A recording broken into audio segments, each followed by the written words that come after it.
I get a lot of questions on this channel from authors who want to traditionally or self-publish a children's book. I have talked about the different processes to publication in different videos about self-publishing compared to traditional publishing, so that all applies here.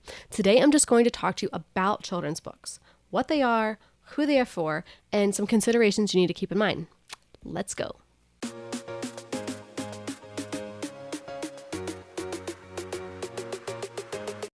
Hi, I'm MK Williams, an author and independent publisher. I love sharing my insights about all things books and publishing with you. Before I get into the details about today's topic, don't forget to hit subscribe. You'll be notified when I put out new videos every week about publishing, making a career to being an author, and now being a mompreneur. Now, I have never written a children's book. I read a lot of them, mainly when I was a child. Now again with my daughter. So most of the specific detail I've gathered from multiple resources are links that I'm going to be listing below, okay? So lots of really intelligent people who are super experts. I've synthesized their information. I'm giving it to you. Now, when it comes to children's books, there's lots of things to consider. The first is the age range and word length. So the first thing I really want to emphasize is that not all children's books are for all kids. The developmental difference between a toddler and a middle schooler is significant. And I have heard from a lot of new parents that they love reading books with their child. So now they want to create a children's book for their child. But the book that they want to make is based on what they are currently reading to their child. By the time that book is written, illustrated, published, their kid is going to be well beyond that type of book. So write the book you want to write, but you need to understand your audience first. Read books in the same level as the one you want to write, because that is going to help you understand if it's too kiddie or too advanced for the age group you are writing for.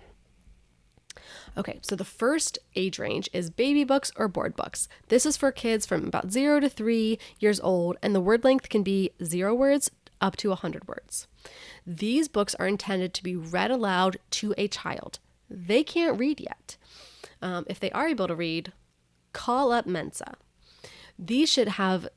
Typically these books should have some kind of rhyme. It's okay if they don't, but as a parent, I prefer the rhyming books because it helps my daughter start to learn the words. So some examples are I Love You to the Moon and Back, Hello National Parks. There are zillions of baby books and board books. Picture books. Not to be confused with image-only make up your own story picture books. That's a separate thing. Like Where the Wild Things Are, that kind of picture book. I'm talking about a different kind of picture book. So this one is age range of being like, I've seen 2 to 3-year-olds. I've also seen up to 5 or even 8 years old are reading these kind of books. Now the word length can be from 50 words to 1,000 words. I saw other sources say from 250 words to 1,000 words. In general, the maximum is 1,000 words. It's going to be roughly 32 pages, give or take. And you're really going to be focusing on one primary character. So this could be a hard cardstock or even still in a board book phase. I've seen multiple books come out with different iterations, but typically this is where you start to have paper pages for your child because they're not going to be ripping it. So some examples would be The Good Egg, Unicorn Day, Underwear. That's a really fun one. Next phase is easy readers. So the age range is going to be children who are just learning to read by themselves. So this is usually from 5 to 9 years old. Now some kids may start earlier, some kids may start later. Now in general, the word length is going to be between 200 to 2,000 words. It's going to be about 48 to 64 pages. So it really varies. And there's actually multiple phases to these. So at the library or when you're purchasing online, you'll see 1, 2, or 3 designations on these, like Easy Reader Stage 1, Easy Reader Stage 2, Easy Reader Stage 3. Now, there's going to be very simple sentences and easy to understand words. Linear storylines that relate to what children in that age group are relating to, like making new friends at school, getting a puppy, kid things.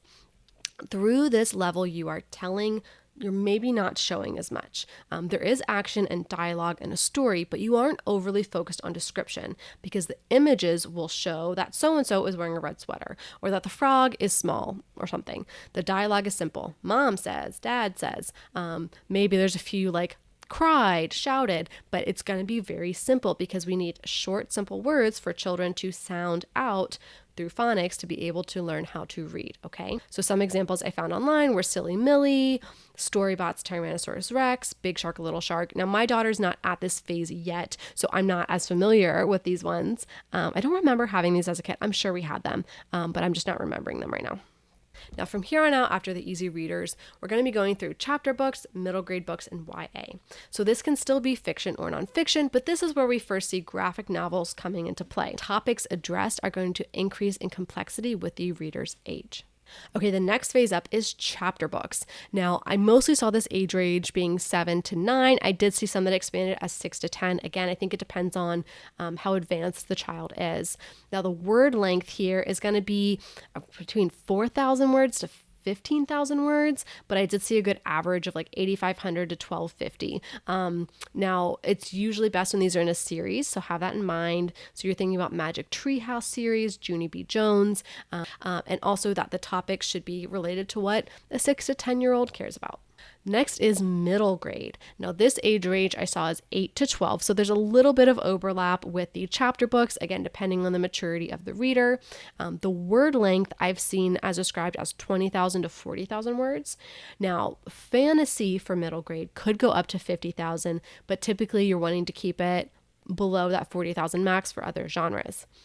Now, several sources, all linked below, mention that these will feature characters maybe about 2 to 3 years older than your ideal reader. Remember, they want to feel like the bigger kid, but sometimes they also said it should be the same age range.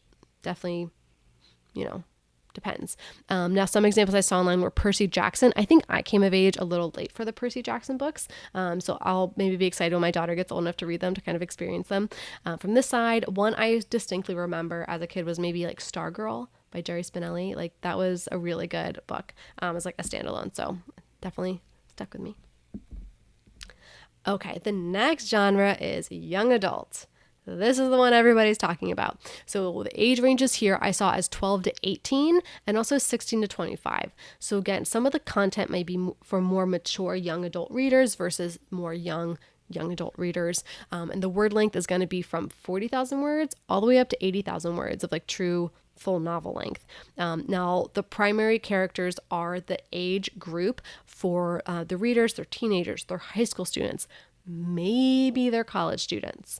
But in general, we're talking about things that are happening to them, maybe up through high school graduation, maybe that first going off to high school or going off to college. Now, some examples are maybe super obvious. The Hunger Games, Twilight, big series, obviously popular. Now, The Hate U Give is another really great example of a young adult book. Another new subcategory is new adult. So this for me is like the 18 to 25-year-olds, the content focusing on topics like leaving home, going to college, deciding on a career, exploring sexuality, things like that. Definitely for that more mature audience, but also not like a full like adult. Like, yes, you're an adult. Like legally you're an adult, you're 18, you're out of the house, you're legally responsible for yourself, but like in some ways, like you're still growing up. And so that new adult is kind of that you're in between. Like I'm not a kid anymore, but like I'm not a full grown up yet. So yeah.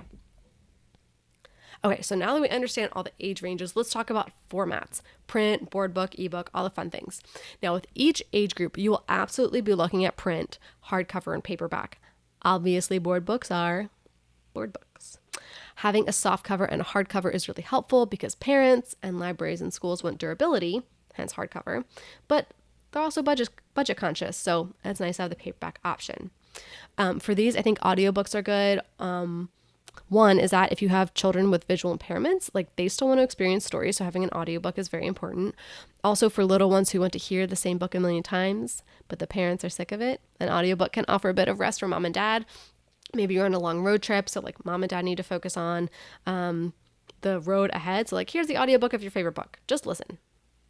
Now, the big format that leaves us with are ebooks.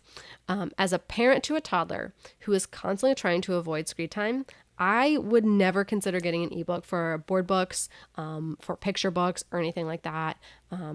I'm not sure who that market is. Maybe if we were going on like a long trip and instead of her just watching videos, I want her to be able to look through her favorite books instead of bringing them all. But I think that's an exception, not a rule. If you are a parent to a toddler or a young reader who's using ebooks, I'd love to understand the use case. So leave that in the comments below. I would also expect that once you're getting into chapter books, you might not want the ebook either. Like, yes, children need digital literacy, but they get plenty of time to play on tablets and smartphones. Like reading is for reading. Once they get into the chapter books, I could see having the ebooks, but anything lower than that, I don't see the use case there, but that's just my personal opinion. Working with illustrators and designers. Now, going back to the age ranges, your board book, picture books, and easy readers will have more interior design and illustration. Chapter books will to a certain extent, but definitely less. Once you're into middle grade and YA, the interior of the book is mostly text. You still need an amazing cover, no matter the age, but for the really little ones, the design is paramount. So for authors looking to traditionally publish, either you will be designing and submitting your catalog of illustrations along with your query package, or you'll query as an author who needs to be paired with an illustrator, and there are illustrators out there who don't write, so it's kind of a good pairing. Or if you're self-publishing, you need to find the illustrator. I'm going to have an entire video coming out next week about this specific topic, so hit subscribe and hold tight. Working with editors. So again, this is where things differ a bit. So when you have a traditional publishing deal, you have an editor, that's who acquired your book. However, before even querying, you may still want to ask someone to read over your story. This could be a critique partner who writes in the same genre, or if you're friendly with a teacher or local librarian in that age group, like ask them to take a look. For self-publishing authors, you obviously can do that too. However, you still need an editor. So when you are researching them, take the time to make sure they have the experience in your age group and age range that you are writing for. Self-publishing. Okay, so authors looking to traditionally publish, this section of the video isn't for you. You can skip ahead. If you're curious, you can watch. For self-publishing authors looking to self-publish children's books, where can you publish your children's book to get out to people? Now, for starters, most of the self-publishing platforms now offer print, both paperback and hardcover options. However, the trim sizes are limited. Pick your trim size before you start any illustrations, or you'll be paying to resize them. Amazon KDP has limited sizes. Lulu has a lot of size options, but not all of them are eligible for their global distribution, so be careful when you pick. Ingram Spark has variable sizes. Yay! Pick any size you want. Except that if you pick a custom size, then you can't then take the book to another print-on-demand platform if they don't have that size. So sometimes I think the standard sizes are best because it gives you the most mobility. So as of the time that I'm recording this in July 2023, there are no print-on-demand options for board books. You would have to do an offset run and sell them directly. So good luck with it. I did a series of videos on Kickstarters for children's books with Rob. You can check them out. I'm going to link that above and below, as well as he did an early special edition that's printed with a print house. And then he did the self-publishing platforms once the campaign was fulfilled.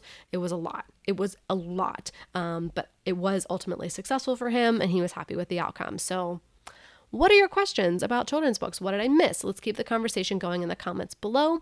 If you found this information helpful, please give this video a thumbs up, hit subscribe, or maybe that new thank you button. That lets YouTube know that you found this information valuable, and they can put it in front of other authors like us. Now you can get back to writing your book.